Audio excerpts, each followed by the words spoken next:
வணக்கம் கனுஷியா. வணக்கம். எப்படி இருக்கீங்க? நல்லா இருக்கேன் கனுஷியா. நீங்க ம். எப்படி இருக்கீங்க? நானும் ரொம்ப நல்லா இருக்கேன். உலகத்துல நிலவரங்கள் எல்லாம் எப்படி இருக்கு? உலக நிலவரம் பார்த்தீங்கன்னா, நாளுக்கு நாள் மோசமாகிட்டு தான் போது. இந்த ம். போர் வந்து முடியிற பாடு இல்ல. அத ஆமா. பத்தி இன்னைக்கு நம்ம நிகழ்ச்சியில கதைக்க போறோம். அது நிச்சயமா. இல்லாம பார்த்தீங்கன்னா, நிறைய விஷயங்கள் கதைக்க போறோம். ம். முக்கியமா வந்து ஈரான், அமெரிக்கா, இஸ்ரேல் இந்த நாடுகளுக்கு இடையிலான போர் நிலை நீங்க சொன்ன மாதிரியே நாளுக்கு நாள் ரொம்பவே தீவிரமடைஞ்சுக்கிட்டு வருது. இந்த போர் எத நோக்கி போய்க்கிட்டு இருக்கு அப்படிங்கிற ஒரு கேள்வி நாளுக்கு நாள் எழுப்பப்பட்டுட்டு இருக்கு. அது சம்மந்தமா இன்னைக்கு நிகழ்ச்சியில நம்ம நிச்சயமா பேசியாகணும். அதே மாதிரி பார்த்தீங்கன்னா, இலங்கையில இப்போ ஈரானிய கப்பல் வந்து தஞ்சம் புகுந்திருக்கு. ஆமா. அத பத்தியும் கதைக்க போறோம். ம். அத விட ஸ்பெஷலா ஒண்ணு கதைக்க போறோம். என்ன அப்படின்னு பார்த்தீங்கன்னா, இந்த ம். ஏப்ரல் மாதம் இருக்கு இல்லையா? ஆ. அதாவது அடுத்த மாசத்துலேருந்து ம். மஹிந்த ராஜபக்ஷ மற்றும் நாமளுடைய கட்சி இருக்கு இல்லையா? ம். அதான் அந்த ஸ்ரீலங்கா பொதுஜன பொதுஜன பெரமுன பெரமுன இருக்கு கட்சி. இல்லையா? ம். அவங்க வந்து ஒரு என்ன சொல்றது? ஒரு ரீஎன்ட்ரி மாரி குடுக்க போறேன் அப்படின்ற கம்பேக் மாரி குடுக்க போறாங்க. கம்பேக் வந்து குடுக்க போறேன் அப்படின்ற மாரி சில விஷயங்கள் ஓகே. வந்து சொல்லியிருக்காங்க. ஓகே. அத பத்தி பார்க்க போறோம். ம். அது மட்டும் இல்லாம இன்னைக்கு இலங்கையில ம். மிகவும் ஒரு துக்கமான நாள் அப்படின்னு சொல்லலாம். ஏன் ம். அப்படின்னு பார்த்தீங்கன்னா, யாழ்ப்பாணத்துல வந்து ஒரு படகு விபத்து ஒண்ணு ஆமா. நடந்திருக்கு. ம். அதுல சில உயிரிழப்புகள் நடந்திருக்கு. அதே ஏற்பட்டிருக்கு. மாதிரி ம். பார்த்தீங்கன்னா, சில பேர் வந்து காயமடைஞ்சிருக்காங்க. ம். அத பத்தி நம்ம நிகழ்ச்சியில இன்னைக்கு நாம விரிவா பேசலாம். ஓகே. நிகழ்ச்சிக்குள்ள போலாம். சரி. முதலாவதா பார்த்தீங்க அப்படின்னு ம். பார்த்தீங்கன்னா, ஈரான் மற்றும் இஸ்ரேல் அந்த போர் பதற்றம் இருக்கு இல்லையா? அது வந்து நீங்க சொன்ன மாதிரி தான். நாளுக்கு நாள் அதிகரிச்ச வண்ணமே தான் இருக்கு. ம். நம்மளும் குறையும், குறையும் அப்படின்னு பார்த்துக்கிட்டு இருக்கோம். அது வந்து குறையும் அப்படின்னு எந்த ஒரு அறிகுறியுமே இல்ல. ஆமா. நாளுக்கு நாள் உயிரிழப்பா இருக்கட்டும், ம். இந்த நாடு அந்த நாட தாக்குறதா தாக்குறதா இருக்கட்டும். இருக்கட்டும், அந்த நாடு இந்த நாடு தாக்குறதா ம். இருக்கட்டும். என்ன சொல்றது? அடிச்சா நானும் அடிப்பேன் அப்படின்ற மனநிலையில தான் 2 பேருமே ம். இருக்காங்க. அதுலயும் ரொம்பவே முக்கியமான விஷயம் என்ன அப்படின்னு சொன்னா, அமெரிக்காவும், இஸ்ரேலும் சேர்ந்து ஈரான் மேல நடத்தின தாக்குதல்கள்ல இப்போ வரைக்குமே கிட்டத்தட்ட 200 குழந்தைகள் மட்டுமே உயிரிழந்திருக்கதா யுனிசெஃப் வந்து ஒரு இன்ஃபர்மேஷன் குடுத்திருக்காங்க. அதுல முக்கியமா என்னன்னா, ஈரான்ல 181 குழந்தைகளும், லெபனான்ல 7 குழந்தைகளும் சொல்லி குழந்தைகளோட உயிரிழப்பு வந்து கண்காணிச்சிட்டு இருக்காங்க யுனிசெஃப். இதுல இதுதான் ரொம்பவே கவலையான விஷயம். ஆமா. குழந்தைகளோட உயிரிழப்பு. ஏன்னா, அவங்களுக்கு போர் பத்தின எந்த ஒரு விளக்கமும் இல்ல. எந்த ஒரு தெளிவுமே இல்ல. எதுக்காக சண்டை போடுறாங்க? யாருக்காக சண்டை போடுறாங்க? அப்படின்னு கூட தெரியாம இந்த மாதிரியான உயிரிழப்புகள் பதிவாகிட்டு இருக்கு. அப்ப நாளுக்கு நாள் இது வந்து அதிகரிக்கலாம் அப்படிங்கிற மாதிரியான கணிப்புகளும் இப்ப வெளியாகி இருக்கு. அதே மாதிரி அ 7 நாள் இப்போ முழுமையடைஞ்சிருக்கு. 7 நாட்கள் தொடர்ந்து இப்போ போர் நடந்துகிட்டு இருக்கு. இதுல வந்து மாறி மாறி நீங்க சொன்ன மாதிரி மாறி மாறி தாக்குதல்கள் நடந்துகிட்டு இருக்கு. ஈரான் வந்து விடுறதாவே இல்ல. உச்சக்கட்ட கோவத்துல இருக்கு ஈரான். அமெரிக்கா இப்ப வரைக்குமே நேரடியான தாக்குதல்கள ஆரம்பிக்கல அப்படின்னாலும், இஸ்ரேல் லெபனானுக்கு தாக்குறதா இருக்கட்டும், ஈரான் பதிலுக்கு இஸ்ரேல் மேல தாக்குதலா இருக்கட்டும், மத்திய கிழக்கு நாடுகள்ல இருக்கக்கூடிய அமெரிக்க படைத்தளங்கள் மேலயா இருக்கட்டும், இந்த மாதிரி நிறைய தாக்குதல்கள் வந்து மாறி மாறி நடந்துகிட்டே இருக்கு. அதே மாதிரி இன்னைக்கு என்னன்னா, குவைட்ல இருக்கக்கூடிய அமெரிக்க ராணுவ தளங்கள குறிவச்சு, ஈரான் வந்து ஈரான் ராணுவம் வந்து தாக்குதல் நடத்தியிருக்கு. அதிகாரப்பூர்வமா அவங்க வந்து அத சொல்லியும் இருக்காங்க. ஆமா நாங்க தாக்குதல் நடத்தணும் அப்படின்னு சொல்லியிருக்காங்க. அ அதே மாரி பார்த்தீங்கன்னா, இப்ப குவைட்ல இருக்க அமெரிக்க தூதரகம் இருக்கு இல்லையா? ம். அதையும் வந்து மூட போறதா அமெரிக்கா வந்து ஒரு ம். தகவல் வந்து தகவல் வெளியிட்டிருக்கு. அமெரிக்கா வந்து தெரிவிச்சிருக்கிறதா ஒரு தகவல் வந்து வெளியாகி இருக்கு. அதே ம். நேரத்தில நீங்க சொன்ன மாதிரி ஈரான் வந்து இப்போ ஒரு புதிய வகை ஏவுகணை இருக்கு இல்லையா? ஆமா. அதையும் வந்து இன்ட்ரோடியூஸ் பண்ணி அதில தான் இனிமே வந்து தாக்குதல் மேற்கொள்ள போறோம் அப்படின்ற மாரியும் சில ம். செய்திகள் வந்து வந்துகிட்டு இருக்கு. இதே நேரத்தில ஸ்பெஷலா ஒரு செய்தி ஒண்ணு வந்திருக்கு ம். பார்த்தீங்களா? இப்ப ரீசென்ட்டா பார்த்தீங்கன்னா, நம்மளுடைய இலங்கை இருக்கு இல்லையா? அதுக்கு பக்கத்தில வந்து ஈரானுடைய கப்பல் ஒண்ணு வந்து தாக்கப்பட்டுச்சு. ம். அது வந்து அமெரிக்காவினுடைய நீர்மூழ்கி கப்பல் மூலமாக தான் தாக்கப்பட்டது அப்படின்னு வந்து ஆமா. அமெரிக்கா வந்து அறிவிச்சிருந்தாங்க. ம். ம். ஆனா இப்போ அந்த கப்பல்ல அமெரிக்கர்கள் மட்டும் இருக்கலையாம், ம். ஆஸ்திரேலியாக்காரங்களும் இருந்திருக்காங்களாம். ம். இந்த மாதிரியான ஒரு தகவலும் வெளியாகி இருந்தது. அதே மாதிரி ஈரான்ல போர் நடந்ததிலிருந்து இப்போ வரைக்குமே மொத்தமா 6 நாட்கள் வந்து இணைய வசதியே இல்ல. துண்டிக்கப்பட்டிருக்கு அப்படிங்கிற ஒரு தகவலும் வெளியாகிருக்கு. நேற்று இன்னொரு வீடியோவும் கொஞ்சம் ரிலீஸ் ஆகி சோஷியல் மீடியால ஷேர் பண்ணிட்டு இருந்தாங்க. நீங்க பார்த்திருப்பீங்கன்னு நெனைக்கிறேன். அ ஈரானோட ஓவிய படங்கள தான் அமெரிக்கா வந்து தாக்கி இருக்கு. அப்படிங்கிற ஒரு செய்தி வந்து பரவலா பேசப்பட்டு வந்தது. நீங்க அத ஆமா. பார்த்தீங்களா? நானும் அது பார்த்தேன். ஆரம்பத்துல அது பொய்யானது அப்படின்னு நான் கூட ம். நம்பினேன். ஆனா பிறகு பார்த்தீங்கன்னா, இல்ல அப்படின்னு வந்து சில தகவல்கள் வந்து வெளியாகி இருந்துச்சு. ஆமா. தகவல்கள் அப்படின்னு சொன்னா, அது வந்து ஈரானோட ஒரு தந்திரம், வரைபட தந்திரம் அப்படின்னு சொல்லி இந்த தகவல்கள் எல்லாமே பரிமாறப்பட்டுட்டு இருந்தது. அது எப்படின்னா, அமெரிக்கா வந்து ஈரானோட விமான தளங்கள தாக்குறதா சொல்லி, போர் விமானங்கள தாக்குறதா சொல்லி, போர் விமானங்களா சித்தரிக்கப்பட்ட ஓவியங்கள தான் தாக்கியிருக்கு அப்படின்னு ஒரு ஒரு வீடியோ வந்து ரொம்ப சோஷியல் மீடியால ஷேர் பண்ணிட்டு இருந்தாங்க. மொசாட் வந்து சாதாரணமாவே தாக்குதல்களுக்கு குறிவச்சு தாக்கக்கூடிய ஒரு ஒரு தாக்குதல் நடத்துறதுக்கு ரொம்ப ஃபேமஸான இருக்கக்கூடிய ஒரு இது. அதுலேயும் வந்து இந்த மாதிரியான தாக்குதல் எப்படி நடந்திருக்கும், எப்படி இது மிஸ் ஆகியிருக்கும், அப்படி எப்படி ஏமாற்ற முடியும், ஏன்னா அமெரிக்கா எவ்வளோ பெரிய வல்லரசு நாடு, எப்படி ஏமாற்ற முடியும் அப்படின்னு சொல்லி நிறைய பேர் அவங்களோட கருத்துக்களையும் பகிர்ந்திருந்தாங்க. அதே மாதிரி இன்னும் சொல்லணும் அப்படின்னு சொன்னால் ஈரான் ஏவிக்கிட்டு இருக்கக்கூடிய இந்த ஏவுகணைகள் வந்து இஸ்ரேலோட முக்கியமான ஒரு சர்வதேச விமான நிலையம் அப்படின்னு சொல்லக்கூடிய பென் குரியன் விமான நிலையத்தில் தரையிறங்கி இருக்கு அப்படின்னு சொல்லி இப்போ கொஞ்சத்துக்கு முன்னாடி ஒரு செய்தி வெளியாகி இருந்தது. ஆனால் இப்போ பாதுகாப்பு காரணமாக இஸ்ரேலோட வான் பாதுகாப்புகள் மூலமாக இந்த ஏவுகணைகள் வந்து இடைமறிக்கப்பட்டிருக்கு அப்படின்னு சொல்லி இஸ்ரேல் பக்கம் இருந்து இஸ்ரேல் ஒரு தகவலை வழங்கியிருக்கு. இந்த மாதிரி மாறி மாறி தாக்குதல்கள் நடந்துக்கிட்டே இருக்குது. இதனால இந்த மாதிரி மாறி மாறி தாக்குதல்கள் நடந்துக்கிட்டு இருக்கு. இதனால வந்து நிறைய பொருள் சேதம், உயிரிழப்புகள் இதெல்லாமே தான் பதிவாகிட்டு இருக்கு. பதிவாகிட்டு இருக்கு. இந்த நேரத்தை பார்த்தீங்கன்னா இங்கிலாந்து இருக்கு இல்லையா, இதுல கூட இந்த ஈரானுக்காக உளவு பார்த்த 4 பேர் வந்து கைது செய்யப்பட்டிருக்கிறதாகவும் வந்து செய்திகள் வந்து வெளியாகி இருக்கு. அதே மாதிரி இப்போ இந்த பிராந்தியத்தில் நடந்துகிட்டு இருக்கக்கூடிய இந்த போர் நிலைமை காரணமா, இந்த நெருக்கடியான நிலைமை காரணமா பாரசீக வளைகுடால 52 பிரெஞ்சு கப்பல்களும் செங்கடல்ல 8 கப்பலும் வந்து போக முடியாமல் நிறுத்தப்பட்டு சிக்கிக்கிட்டு இருக்கதா வந்து தகவல் வெளியாகியிருக்கு. அப்போ இந்த ஒரு விஷயம்னால, இந்த ஒரு செய்தியை பார்த்தோம் அப்படின்னா, இதனால இந்த உலக பொருளாதாரம் தான் தடைப்பட போகுது. இவங்களோட இந்த போர் பதட்டம் காரணமாக, பிராந்தியத்துக்குள்ளே நடந்துக்கிட்டு இருக்கக்கூடிய இந்த சிக்கல் நிலைமை காரணமாக இப்போ இந்த கப்பல்கள் எங்கேயும் போக முடியாமல் சிக்கிக்கிட்டு இருக்கிறதுனால பொருளாதாரம் வந்து தடைப்படும் அப்படிங்கிற ஒரு அபாயம் வந்து இப்போது அதிகமாக இருக்குது. அந்த பயமும் வந்து இப்போது எல்லார் மத்தியிலையுமே அதிகரிச்சுக்கிட்டு இருக்கு அப்படிங்கிற ஒரு விடயமும் நிச்சயமாக சொல்லி ஆகணும். அதே மாதிரி ஈரானில் குழந்தைகள் இவ்வளவு பேர் இறந்திருக்காங்க அப்படின்னு சொல்லியிருந்தோம். அதே மாதிரி மொத்தமாகவே உயிரிழந்தவர்களோட எண்ணிக்கை வந்து 1332க்கும் அதிகமாக இருக்கும் அப்படின்னு சொல்லி ஒரு கணிப்பு வெளியாகி இருக்கு. இதை வந்து மனித உரிமை அமைப்புகள் எல்லாமே வந்து தீவிரமாக கண்காணிச்சுக்கிட்டு இருக்கதாகவும் தகவல்கள் வெளியாகி இருக்கு. இப்படிதான் இப்போ மத்திய கிழக்கை மையப்படுத்தி ஈரான், இஸ்ரேல், அமெரிக்காவோட போர் நிலைமை இன்றைய நாளில் இப்படி தான் இருக்கு. இன்னும் தாக்குதல்கள் அதிகமாகும் அப்படின்னு சொல்லி இன்னும் இந்த போர் நீடிக்கும் அப்படிங்கிற எச்சரிக்கை வந்து தீவிரமடைஞ்சிருக்கு. அதே மாதிரி நம்ம நேற்று பேசின ஒரு விஷயம் இருக்குது. இஸ்ரேல் பிரதமர் வந்து ஒரு சந்தேகம் வெளியிட்டிருந்தார். இந்த மாதிரி உளவுத்துறையோட ரகசிய பேச்சுவார்த்தை நடக்குதா அப்படின்னு சொல்லி. அது தொடர்பான எந்த விதமான உத்தியோகபூர்வமான தகவல்களும் இப்போ எங்கேயுமே வெளியாகி இருக்கல. ஆனால் இந்த மாதிரியான சந்தேகங்களும் வெளியிடப்பட்டிருக்கு. போற நிறுத்துறதுக்கான பேச்சுவார்த்தைகள் நடந்துகிட்டு இருக்கா அப்படிங்கிற சந்தேகங்களும் வெளியாகிட்டு இருக்கு. அதே மாதிரி பார்த்தீங்கன்னா நேற்று இன்னொரு விஷயம் நம்ம வந்து பேசியிருந்தோம். அதாவது இந்த ஈரான் கப்பல்கள் தாக்கப்பட்டதுக்கு இந்தியாவும் சப்போர்ட் பண்ணியிருக்கா அப்படின்ற மாதிரி பேசியிருந்தோம். அதை வந்து இந்தியா வந்து நிராகரிச்சு. அதே மாதிரி இன்னொரு டவுட் இருந்துச்சு, என்ன அப்படின்னு பார்த்தீங்கன்னா இதுக்கு வந்து ஸ்ரீலங்காவும் சப்போர்ட் பண்ணியிருக்குமா அப்படின்ற மாதிரி வந்து நிறைய டவுட் இருந்துச்சு. ஆனால் அதுக்கு வந்து இதை வந்து ஸ்ரீலங்கா மறுத்திருந்தாங்க. இப்போ வந்து ஒரு விஷயம் ஒன்று பண்ணியிருக்காங்க. அதாவது ஸ்ரீலங்காவுக்கு பக்கத்தில் இன்னொரு கப்பலும் நங்கூரம் இருந்துச்சு இல்லையா, அந்த கப்பலில் இருந்த ஈரானியர்கள் இருக்காங்க இல்லையா, அதாவது ஒரு 208 ஈரானியர்களை வந்து பாதுகாப்பா இலங்கை வந்து கொழும்பு துறைமுகத்துக்கு கொண்டு வந்திருக்காங்களாம்.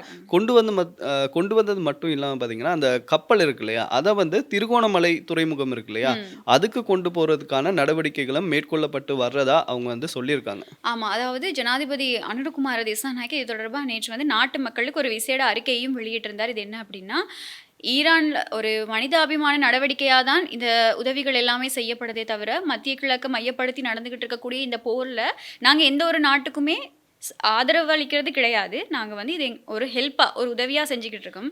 எங்ககிட்ட ஹெல்ப்னு வந்து கேட்கும்போது நாங்கள் வந்து இந்த கடல்சார் கட்டளைகளுக்கு ஏற்ற மாதிரி அந்த உதவிகளை நாங்கள் வழங்கணும். அதனால தான் ஈரானுக்கு இந்த உதவி வழங்கப்பட்டது அப்படின்னு சொல்லியிருந்தார்.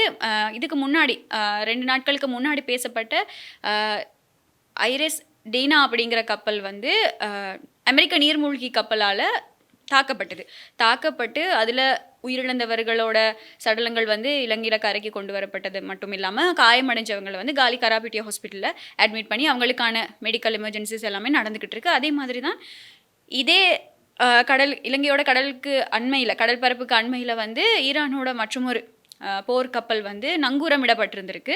அவங்க வந்து உதவி கேட்டிருக்காங்க இலங்கை கிட்ட, இந்த மாதிரி வந்து தங்கி இருக்கிறதுக்கு தஞ்சம் கோரி இருக்காங்க. அப்போது இலங்கையோட ஜனாதிபதி இதை கலந்து ஆலோசித்து ஒரு தீர்மானம் எடுத்து சரின்னு சொல்லி அதுக்கு அனுமதி வழங்கி இப்போ அதில் இருந்த 208 பேரையும் கொழும்பு துறைமுகத்தில் வந்து தரையிறக்கி பாதுகாப்பான இடங்களுக்கு அனுப்பியிருக்காங்க. அதே மாதிரி திருகோணமலையில் இந்த கப்பல் வந்து நங்கூரமிடப்பட்டிருக்கு. கொழும்பு துறைமுகம் அப்படிங்கிறது வந்து கொஞ்சம் எப்போவுமே பிஸியாக இருக்கக்கூடிய துறைமுகம் அப்படிங்கிறதுனால இந்த கப்பல் வந்து கொழும்பு துறைமுகத்தில் நங்கூரமிடப்படாமல் இருந்திருக்கலாம் அப்படின்னு சொல்லியும் இப்போ சொல்லப்படுது. இது வந்து இப்போது இலங்கைக்கு ஒரு அச்சுறுத்தலாகவும் மாறி இருக்கு. ஏன் அப்படின்னு சொன்னால், அமெரிக்காவோட ஒரு நிலைப்பாடு இருந்தது, அமெரிக்க ஜனாதிபதி டொனால்ட் ட்ரம்ப்போட ஒரு நிலைப்பாடு இருந்தது எப்படின்னா, ஈரானோட போர்க்கப்பல்களுக்கு எந்த ஒரு நாடுமே எந்த ஒரு உதவியுமே செய்யக்கூடாது அப்படிங்கிறது அமெரிக்காவோட ஒரு நிலைப்பாடு. அதுக்கேற்ற மாதிரி இனி ஒரு சில நாடுகளும் நடந்துக்கிட்டு இருந்தது. ஆனால் இப்போ இலங்கை வந்து முன்வந்து அவங்களுக்கான உதவிகளை செஞ்சுக்கிட்டு இருக்கிற இந்த விடயம் எதிர்காலத்தில் இலங்கைக்கு அமெரிக்கா மூலமான அழுத்தங்களுக்கு ஒரு வாய்ப்பாக இருக்குமா? அமெரிக்கா வந்து இதை ஒரு ரீசனாக வச்சு இலங்கை மேலே நிறைய அழுத்தங்களை பிரயோகிக்குமா அப்படிங்கிற ஒரு கேள்வியும் எழுப்பப்பட்டிருக்கு. அதே மாதிரி இந்தியா இந்த கப்பல்கள், இந்த போர்க்கப்பல்கள் வந்தது வந்து இந்தியாவோட அழைப்பிட்ட பேரில் தானே. அப்போ இந்தியா வந்து இந்த கப்பல் இப்போது தங்கியிருக்கிறது வந்து இந்த இந்திய பெருங்கடலில். அப்போ இந்தியா வந்து இப்போ என்னென்னா அதிகமாக கண்காணிச்சிக்கிட்டு இருக்குது இந்த கப்பல்கள் தொடர்பாக. ஏன்னா இப்போது திருகோணமலையில் நங்கூரமிடப்பட்டிருக்கக்கூடிய இந்த கப்பல் வந்து ஈரானோட உளவுத்தள கப்பல் அப்படிங்கிற மாதிரியான தகவல்கள் வந்து இன்டர்நேஷ்னல் மீடியாவில் வந்துலாம் வெளிவந்திருக்கு. அப்போது இந்த மாதிரியான விஷயங்களில் இந்தியா ரொம்பவே தீவிரமாக இருக்குது.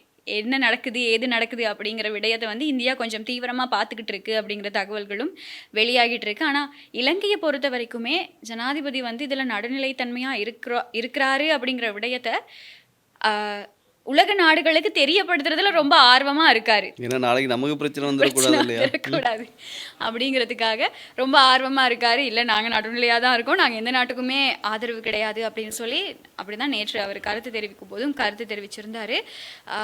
ஆமாம், இதே நேரத்தை பார்த்தீங்கன்னா எதிர்கட்சி தலைவர் சஜித் பிரேமதாசா இருக்கார் இல்லையா, இவர் வந்து இந்த காரணத்தை வச்சே வந்து அன்னூர் அரசு வந்து ஒரு தாக்கி இருக்காரு. அவர் என்ன சொல்லியிருக்காரு எங்க ரீசன் கிடைக்கும், நிலக்கரி பிரச்சனையும் ஈஸ்டர் ஞாயிறையும் ஒன்னா பேசினவர் தானே அவர். ஆமா, அவர் இப்ப என்ன சொல்லியிருக்காரு அப்படின்னு பாத்தீங்கன்னா, இந்த ஆட்சியில வந்து இலங்கையினுடைய பாதுகாப்பு வந்து நல்ல பெருசா நாங்க வச்சிருக்கோம், எதுவுமே நடக்காது அப்படி இப்படின்ற மாதிரி வந்து சொன்னீங்க.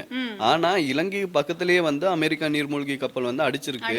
சோ இந்த ரேடர்ல கூட உங்களுக்கு விலங்கல்லையா அப்படின்ற மாதிரி சில கேள்விகளை கேட்டு அன்னூர் அரசை வந்து தாக்கி இருக்கிறது மட்டும் இல்லாம பாத்தீங்கன்னா, இந்த பாதுகாப்பு பிரதி அமைச்சர் இருக்கார் இல்லையா, அவரும் ஒரு சில விஷயங்கள் வந்து சொல்லியிருக்காரு. அதாவது வரப்போற சில வாரங்கள் வந்து மிகவும் கவனமாக இருக்க வேண்டிய வாரங்கள் அப்படின்னு சொல்லியிருக்காரு. ஏன் அப்படின்னு பாத்தீங்கன்னா, இந்த போக்குவரத்து கப்பல்கள் இருக்கு இல்லையா, அது வந்து வராது. சோ இதால வந்து இலங்கை மக்கள் பொருளாதார பிரச்சனை இருக்கு. அதே மாதிரி அத்தியாவசிய உணவுகளோட சிக்கல்கள் ஏற்படும். அதே மாதிரி சில நேரத்துல மின்சார தடைகள் ஏற்படலாம் அப்படின்ற மாதிரியும் நிறைய விஷயங்கள் வந்து சொல்லியிருக்காங்க. பார்லிமெண்ட்ல இன்னைக்கு சொல்லியிருந்தாங்க. அது மட்டும் இல்லாம எங்களுடைய முக்கியமான எதிர்க்கட்சி உறுப்பினர் அப்படின்னா வேற யாரு முக்கியமானவர் அப்படின்னா அது நாமல் ராஜபக்ஷ. இவரை வந்து ஜனாதிபதியோட இந்த செயலை வந்து பாராட்டி இருக்காரு. அவர் வந்து நீங்கள் வந்து ஈரானுக்கு இப்படி தஞ்சம் கொடுத்துருக்கீங்க, உதவிகள் கொடுத்துருக்கீங்க, ரொம்பவே பாராட்டக்கூடிய விஷயம். இந்த மாதிரி உலகத்தில் நடந்துக்கிட்டு இருக்கக்கூடிய இந்த போர் நிலைமைக்கு வந்து நம்ம அமைதியை நிலைநாட்டணும் அப்படிங்கிற விடயத்தை நாங்கள் வலியுறுத்தணும். அதுக்கு இலங்கையோட ஜனாதிபதி வந்து இந்த விடயத்தில் வந்து சரியான முறையில் நடந்துக்கிட்டு இருக்காரு அப்படின்னு சொல்லிட்டு பகிரங்கமாகவே ஜனாதிபதியை பாராட்டி இருக்காரு எங்களுடைய நாமல் ராஜபக்ஷ. அதே மாதிரி தான் இப்போ ஒரு கதை அடிப்படைது என்ன அப்படின்னு பார்த்தீங்கன்னா, நாமல் ராஜபக்ஷ தான் இலங்கையினுடைய அடுத்த ஜனாதிபதி அப்படின்ற மாதிரியும் ஒரு பேச்சு அடிப்படுது. ஆமா, அது மட்டும் இல்லாம இஸ்ரேலும் அமெரிக்காவும் இந்த அண்மையில் நடத்தின இந்த இராணுவ தாக்குதல்களை கண்டிச்சு எண்ணெய்க்காக ரத்தம் சிந்தாதே அப்படி, அதாவது நோ பிளட் ஃபார் ஆயில் அப்படிங்கிற ஒரு தொனிப்பொருளுக்கு கீழே கொழும்புல இன்னைக்கு ஒரு போராட்டம் நடந்திருந்தது. இந்த போராட்டத்துக்கு வந்து இப்போ ஈரான் மீதான வான்வெளி தாக்குதல்களுக்கு எதிர்ப்பு தெரிவித்து, அதே மாதிரி இந்த பிராந்தியத்தில் நிலவிக்கிட்டு இருக்கக்கூடிய இந்த மோதல்களை உடனடியாக முடிவுக்கு கொண்டு வரணும் அப்படின்னு சொல்லி வலியுறுத்தி நிறைய இந்த சமூக செயற்பாட்டாளர்கள், ஆர்வலர்கள் எல்லாருமே சேர்ந்து இந்த போராட்டத்தில் கலந்துக்கிட்டு இருந்திருக்காங்க. அதே மாதிரி மிக முக்கியமாக இலங்கையில் இருக்கக்கூடிய ஈரான் தூதுவர் இந்த போராட்டத்தில் கலந்துக்கிட்டு இருந்ததோட மட்டும் இல்லாமல் பாராளுமன்ற உறுப்பினர் முஜிபுர் ரஹ்மானும் இந்த போராட்டத்தில் கலந்துக்கிட்டு இருந்தார். அதாவது எந்த நாட்டுக்கும் சார்பாக இல்லாமல் இந்த போர் வந்து முடியணும், எல்லா மக்களுக்குமான அமைதி நிலைநாட்டப்படணும். இந்த தொனிப்பொருள் என்னன்னா நோ பிளட் ஃபார் ஆயில் அப்படிங்கிறது தான் தொனிப்பொருளாக இருந்திருக்கு. இன்றைய தினம் கொழும்புல வந்து ஒரு போராட்டம் நடந்திருக்கு. இப்படி தான் இந்த மத்திய கிழக்கு நாடுகளில் நடந்துக்கிட்டு இருக்கக்கூடிய இந்த பதட்டமான சூழல் வந்து இலங்கைக்கு இப்படி தான் தாக்கம் செலுத்தி இருக்கு. எதிர்வரும் காலங்களில் இப்போ ஈரானுக்கு பண்ணிக்கிட்டு இருக்கக்கூடிய இந்த உதவிகள் அமெரிக்கா மூலமாக அச்சுறுத்தலாக மாறுமா? ஏன்னா இப்போ உலக நாடுகள் எல்லாமே இலங்கையோட ஆக்டிவிட்டீஸை வந்து கொஞ்சம் கவனிக்க ஆரம்பிச்சிருக்காங்க. யாரா இது இப்படியெல்லாம் பண்ணிகிட்டு இருக்காங்க அப்படின்னு சொல்லி கொஞ்சம் ஏன்னா இந்தியாவில் வச்சுக்க முடியாதுன்னு சொல்லி தான் இந்த கப்பல் வந்து அனுப்பப்பட்டிருக்கதாகவும் தகவல்கள் வெளியாகி இருக்கு. அப்போ இலங்கை வந்து முன் வந்து உதவிகள் செய்யறது வந்து இப்போ எல்லா நாடுகளோட கவனத்தையும் ஈர்த்திருக்கு எங்களுடைய ஜனாதிபதியோட இந்த செயல்பாடுகள், நடவடிக்கைகள். இதே மாதிரி பாத்தீங்கன்னா நீங்க சொன்ன மாதிரி தான் ஜனாதிபதி வந்து இந்த பக்கமும் இல்ல அந்த பக்கமும் இல்ல, நடுநிலைமையில வந்து நம்ம நாட்டை காப்பாற்றணும் அப்படின்ற மாதிரி வந்து சில விஷயங்கள் வந்து பண்ணிக்கிட்டு வராரு. நீங்க சொன்னீங்க இல்லையா, நாமல் ராஜபக்ஷ வந்து இதுக்கு வந்து பாராட்டு தெரிவிச்சிருந்தாரு அப்படின்னு சொன்னீங்க. இதே நேரத்துல ஸ்ரீதரன் எம்பி இருக்கார் இல்லையா, அவர் ஒரு விஷயத்த வந்து சொல்லியிருந்தாரு. இப்போ நீங்க எல்லாமே சர்வதேசத்துக்காக குரல் கொடுக்குறீங்க, அதாவது அங்க வந்து போர் நடக்குது, அதுல வந்து உயிரிழக்கிறாங்க, அதே மாதிரி நீங்க அதுக்கு வந்து நீங்க வந்து குரல் கொடுக்குறீங்க. அதே மாதிரி தானே இலங்கையில ஒரு சில சம்பவங்கள் வந்து நடந்துச்சு, அப்ப அதை பத்தி நீங்க எல்லாம் என்ன சொல்ல வாரீங்க அப்படின்ற மாதிரி சில கேள்விகள் வந்து கேட்டிருந்தாரு. ஆமா, அதாவது அவருடைய கேள்வி பார்லிமெண்ட்ல அவர் எப்படி கேள்வி எழுப்பியிருந்தாரு அப்படின்னா, முன்னாள் ஜனாதிபதி மஹிந்த ராஜபக்ஷவோட மனைவியிடம் பல குழந்தைகள் ஒப்படைக்கப்பட்டார்கள். யுத்தம் முடிந்து 2009ஆம் ஆண்டு காலப்பகுதியில் முன்னாள் ஜனாதிபதி மஹிந்த ராஜபக்ஷவோட மனைவியிடம் பல குழந்தைகள் ஒப்படைக்கப்பட்டார்கள். அந்த குழந்தைகளுக்கு என்ன நடந்தது அப்படிங்கிற ஒரு கேள்வியை தான் ஸ்ரீதரன் வந்து எழுப்பியிருக்காரு. உண்மைக்குமே இப்போ மத்திய கிழக்கில் நடந்துகிட்டு இருக்கக்கூடிய இந்த போர் சூழல் ஈரான், இஸ்ரேல், அமெரிக்கா அந்த மாதிரி பெரிய பெரிய நாடுகளுக்கு இடையில நடந்துகிட்டு இருக்கு. இதுக்கு வந்து நிறைய அரசியல் பிரமுகர்கள், எங்களோட இலங்கையை சேர்ந்த நிறைய அரசியல்வாதிகள், எதிர்கட்சி உறுப்பினர்கள் எல்லாமே வந்து ஒரு சிலர் அனுதாபம் தெரிவிக்கிறாங்க, ஒரு சிலர் எதிர்ப்பு தெரிவித்து கதைக்கிறாங்க, ஒரு சிலர் வந்து நீதி வேணும், அமைதியை நிலைநாட்டணும்னு கேட்குறாங்க, ஒரு சிலர் வந்து ஒவ்வொரு விடயங்கள் வந்து தெரிவிக்கப்படுது. இதில் நாமல் ராஜபக்ஷ, மஹிந்த ராஜபக்ஷ இவர்களுடைய கருத்து தான் கொஞ்சம் பேசு பொருளாக மாறி இருக்கு. ஏன் அப்படின்னா, இப்போ நீங்கள் இன்னொரு நாட்டில் நடக்கிற விடயத்துக்கு வந்து இவ்வளவு பரிதாபப்படுறீங்க, இவ்வளோ அனுதாபப்படுறீங்க, எங்களுடைய உள்நாட்டு யுத்தம் நடக்கிறதுக்கு காரணமாக இருந்தவங்களே நீங்கள் தானே, நிறைய உயிரிழப்புகளுக்கு காரணமாக இருந்தவங்களே நீங்கள் தானே அப்படின்னு சொல்லி நிறைய விமர்சனங்கள் இப்போ முன்வைக்கப்பட்டிருக்கு. அதே மாதிரி பாத்தீங்கன்னா அந்த நம்ம நாட்டு போர்ல கூட நிறைய குழந்தைகள் வந்து இறந்து போனாங்க. அதே மாதிரி ஒரு சிலருக்கு வந்து பிஸ்கட் கொடுத்துட்டு அதுக்கப்புறம் வந்து கொன்னு இருக்காங்க அப்படின்ற மாதிரி சில சம்பவங்கள் வந்து அவர் ஞாபகம் காட்டியிருக்காரு. ஸோ இப்ப குரல் கொடுக்குறவங்க அப்ப ஏன் குரல் கொடுக்கல, அப்ப எங்க போனீங்க அப்படின்ற மாதிரி வந்து சில கேள்விகள் வந்து அதாவது அரசியல் ரீதியா தான் இந்த மாதிரி குரல் கொடுக்குறாங்களா? ஏன்னா இப்போ நாமல் ராஜபக்ஷ குடும்பத்தை தாண்டி இதுக்கு குரல் கொடுக்குறவங்க நிறைய பேர் இருக்காங்க தானே. எங்கட நாட்டில் நடக்கும்போது நீங்களாம் எங்க இருந்தீங்க, ஏன் குரல் கொடுக்கல அப்படிங்கிற கேள்விகள் தான் இப்போ எழுப்பப்படுது. அப்போ எங்களுடைய இறந்த காலம், நடந்து முடிந்த சம்பவங்கள் எல்லாமே வந்து இப்போ இருக்கக்கூடியவங்களுக்கு தெரியும். அந்த விடயங்கள் எதுக்குமே இப்போ வரைக்குமே முறையான விசாரணைகளோ முறையான நீதியோ இப்போ வரைக்குமே கிடைக்கல. நீதி கேட்குறவங்க கேட்டுக்கிட்டு தான் இருக்காங்க, கோரிக்கைகளை முன் வச்சுக்கிட்டு தான் இருக்காங்க. அப்போது ஒரு நாட்டில் நடக்கிற ஒரு போராட்டத்துக்காக குரல் கொடுக்கறது தப்பு இல்லை. ஆனால் எங்கட நாட்டில் நடக்கும்போது நீங்களாம் ஏன் குரல் கொடுக்காம விட்டீங்க? அதுவும் உயிரிழப்புகள் தானே. உலகத்தில் எந்த மூலையில் நடந்தாலும் போர் மூலமாக உயிரிழக்கிறாங்களா இருந்தால் எல்லாமே உயிர் தானே. அந்த ஒவ்வொரு நாட்டில் நடக்கிற உயிரிழப்புகளுக்கு ஒவ்வொரு விலை மதிப்போ ஒவ்வொரு பெருமதியோ இல்லை தானே. இங்கே நடக்கிறதும் உயிரிழப்பு, போரில் உயிரிழக்கிறாங்க, அங்கே நடக்கிறதும் உயிரிழப்பு தான். அப்போ அங்கே நடக்கிற உயிரிழப்புக்கு குரல் கொடுக்குற நீங்கள் ஏன் இங்கே நடக்கும்போது கண்ணை மூடிட்டு இருந்து இப்போ குரல் கொடுக்குறீங்க? இப்போ இவ்வளவு நாள் என்ன நடந்தது, ஏன் எப்படி அப்படிங்கிற மாதிரி ஸ்ரீதரன் எம்பி வந்து இந்த கருத்துக்கள் எல்லாமே முன்வைக்கப்பட்டிருக்கு. இந்த விமர்சனங்கள் வந்து சாதாரணமாக பொதுவாகவே முன்வைக்கப்பட்டு இருக்க ஒரு கருத்து தான். மனித உரிமைகள், அது மட்டும் இல்லாமல் அந்த பாதுகாப்பு தரப்பில் இருக்கக்கூடியவர்கள், இவங்க எல்லார்கிட்டையுமே வந்து இந்த ஒரு கேள்வி வந்து எழுப்பப்பட்டுக்கிட்டு இருக்கு. அமெரிக்காவில் நடக்கிறனால இதை பற்றி பேசுகிறாங்க, இலங்கையில் நடக்கிறனால பேசலையா? அந்த மாதிரியான கேள்விகள் தான் பொதுவாக முன்வைக்கப்பட்டு வருது. ஸ்ரீதரன் எம்பியோட கேள்வியும் வந்து நியாயமானது தான். ஸோ இதே மாதிரி இதுக்கு ஒரு தீர்வு கிடைச்சாலும் சந்தோஷப்படக்கூடியதாக இருக்கும். இதை பேசிக்கிட்டு இருக்கும்போது தான் எனக்கு இன்னொரு விஷயம் வந்து ஞாபகம் வருது. என்ன அப்படின்னு பார்த்தீங்கன்னா, முன்னாள் ஜனாதிபதி மஹிந்த ராஜபக்ஷ இருக்காரு இல்லையா, அவருடைய தலைமையில இன்னைக்கு ஸ்ரீலங்கா பொதுஜன பெரமுன அவரோட விசேட கூட்டம் ஒன்று நடந்திருக்கு. ஸோ இந்த கூட்டம் எதுக்காக அப்படின்னு பார்த்தீங்கன்னா, அந்த கட்சி இருக்கு இல்லையா, அதை வந்து தூசி தட்டி நீங்க ஆரம்பத்துல வந்து சொன்னீங்க கம்பேக் கொடுக்க போறோம். அதுவும் எப்ப கொடுக்க போறோம் அப்படின்னு பாத்தீங்கன்னா ஏப்ரல்ல ஒரு மாசம் நாங்க வந்து பிளான் பண்ணிட்டு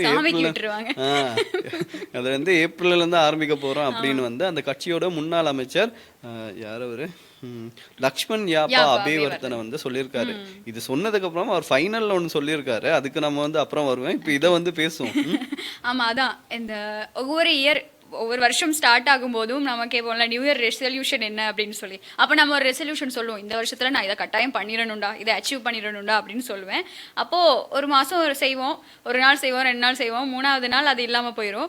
அதே மாதிரி தான் அப்போ வந்து கேட்பாங்க, எங்கே ரெசல்யூஷன்லாம் சொன்னீங்க, இல்லை கம்பேக் இருக்குது, எப்போ கம்பேக், அந்த மாதிரி தான் இவங்க வந்து ரொம்ப காலமாக கம்பேக் கொடுக்கறதுக்கு ட்ரை பண்ணிட்டு இருக்காங்க. ஆனால் கம்பேக் வருமா என்னன்னு தெரியாது. ஆனால் ஏதோ முயற்சி செஞ்சிட்டு இருக்காங்கன்னு நினைக்கிறேன். ஏப்ரலில் வந்து ஒரு கம்பேக் கொடுப்போம் அப்படின்னு சொல்லி ரொம்ப நாளாக இந்த ஏப்ரல் மாதம் வந்து அடிபட்டுக்கிட்டே இருக்குது. ஏப்ரலில் வருவோம், ஏப்ரலில் மாறும், அப்படி இல்லைன்னா பார்லிமெண்ட்டில் யாராவது ஏப்ரலில் பொருளாதார நெருக்கடி வரும் இப்படின்னு சொல்லி ஏப்ரலையே குறி வச்சுக்கிட்டு இருக்காங்க. அந்த ஏப்ரலில் அப்படி என்ன நடக்க போகுதுன்னு தான் தெரியல.